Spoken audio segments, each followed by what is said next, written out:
Güzelim, niye geldin hayatıma sen?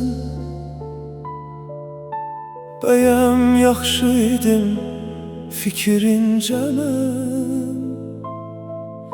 Pis idi həyatım, sirkələdin birdən. Sən mənim ruhumu təmizləmisən.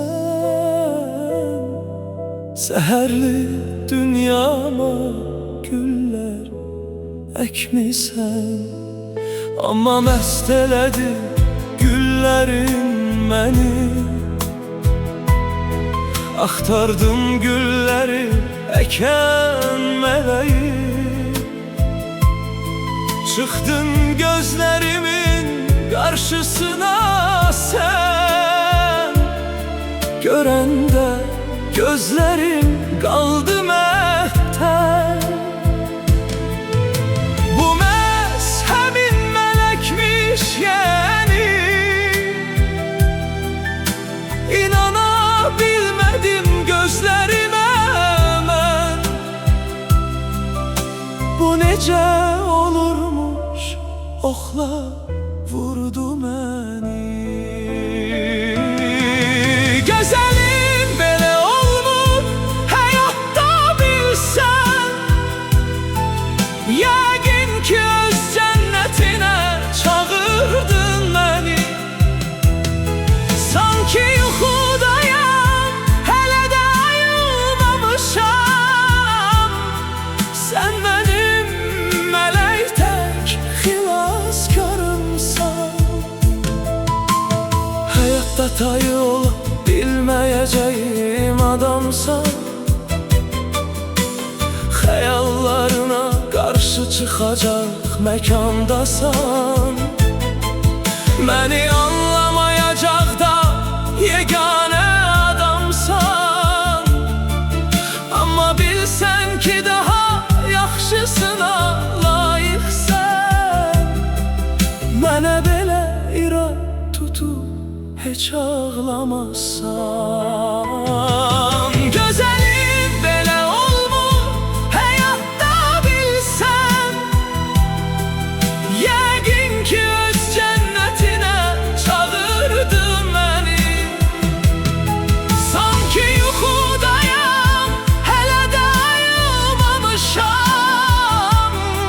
Sən mənim mələk tək xilaskarımsan. Sən niyə axı bu qədər inadkar adammışsan? Saf hisslərə qarşı adamlar çox amansızdılar.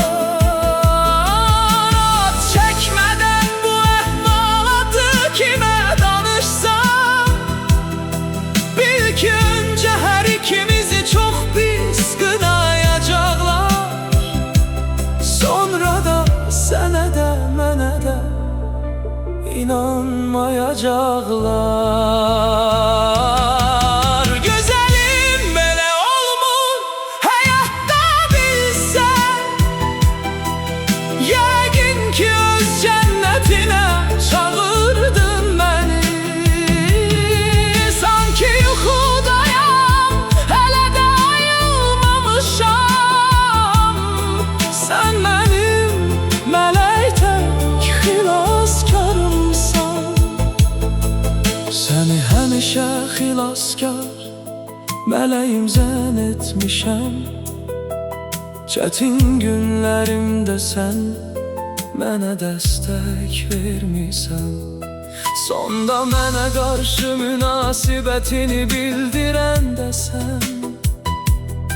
Bilmədən xətrinə dəydimsə məni bağışla sən. Sanki cənnətdən gəlmiş huriyə yox demişəm.